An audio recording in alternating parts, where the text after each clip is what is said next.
7월 14일 월요일 스타트 브리핑 시작합니다. 먼저 동아일보입니다. 세일은 역대급 폭염에 식중독 비상이 걸렸습니다. 서울 서초구의 한 김밥집에서 130여 명이, 또 광주와 인천에선 학교 급식을 먹고 73명이 식중독 증세를 보였습니다. 또 울산과 경남 양산시 기업 8곳에서도 290여 명이 집단으로 식중독 증상을 호소했습니다. 이렇게 전국의 식당과 급식소 곳곳에서 집단 발병 중인 식중독, 올해는 더위가 일찍부터 찾아온 탓에 환자 수도 급증했습니다. 5월 기준으로 1,492명, 지난해 3배 수준입니다.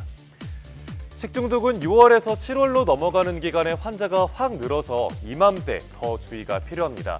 여름철 식중독 예방법, 손보고 가세로 기억하시면 되겠습니다. 손 씻는 건 기본이고요. 또 보관 온도도 지켜야 되고 구분해서 조리기구 사용하고 꼭 가열해서 먹어야 합니다.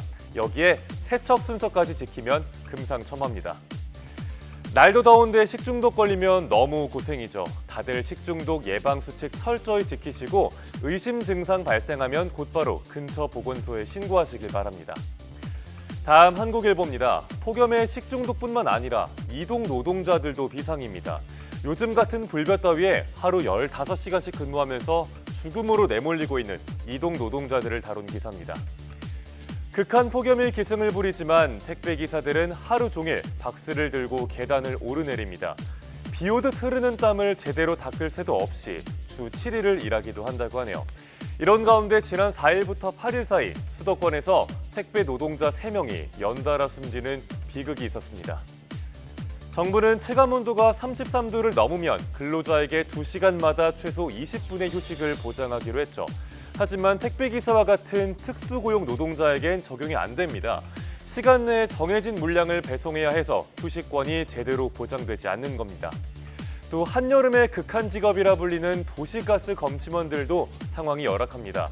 서울시가 격월 검침 지침을 내놨지만 의무가 아닌 권고사항이라 잘 지켜지지 않고 있습니다.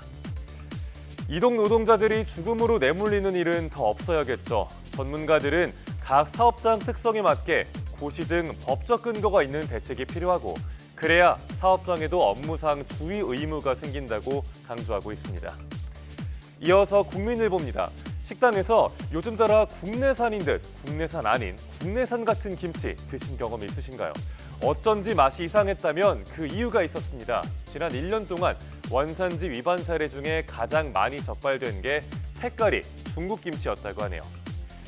총 1,672건 중에 배추김치 관련이 671건으로 약 40%나 됐습니다. 특히 중국산 김치가 국내산으로 둔갑한 사례가 266건으로 많았습니다. 돼지고기 원산지 위반이 248건으로 그 다음이었고요. 또 브라질이나 태국산 닭고기를 국내산으로 택가리한 경우도 104건이었고 두부와 쇠고기 원산지 표기 위반이 뒤를 이었습니다. 그럼 이제 그 배경을 알아야겠죠. 국내 농축산물 가격이 오르니까 상대적으로 저렴한 수입산 수요가 늘어난 영향이란 분석입니다. 여기에 더해서 폭염으로 먹거리 가격이 오르는 히트플레이션까지 겹친 상황, 원산지 위반이 더 기승을 부릴 우려가 있는 만큼 정부도 오늘부터 한 달 동안 집중 단속에 나설 방침입니다. 끝으로 조선일보입니다. 경찰이 범죄 수사에 AI를 본격적으로 도입하고 있다는 내용입니다. 다양한 기술로 증거 분석 시간을 줄이고 첨단 수사 기법을 개발하고 있습니다. 대표적인 게 겹친 지문을 분리해내는 시스템인데요.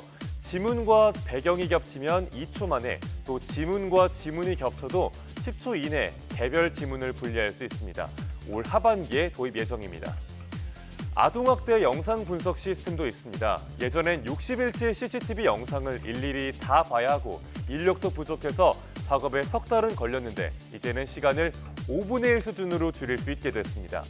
또 건물 위치뿐만 아니라 층수와 지하 등 신고자의 구체적 위치를 측정하는 기술도 빠르게 발전 중이고요. 딥페이크나 딥보이스 등 AI 범죄를 잡는 AI도 개발 중입니다. 경찰은 로봇과 드론 등 다른 첨단 기술도 수사에 활용하고 있습니다. AI 기술들이 국민의 안전을 지키고 또 신속 정확한 범죄 수사에 도움이 되길 기대해 봅니다. 7월 14일 아침 신문 살펴봤습니다. 지금까지 스타트 브리핑이었습니다.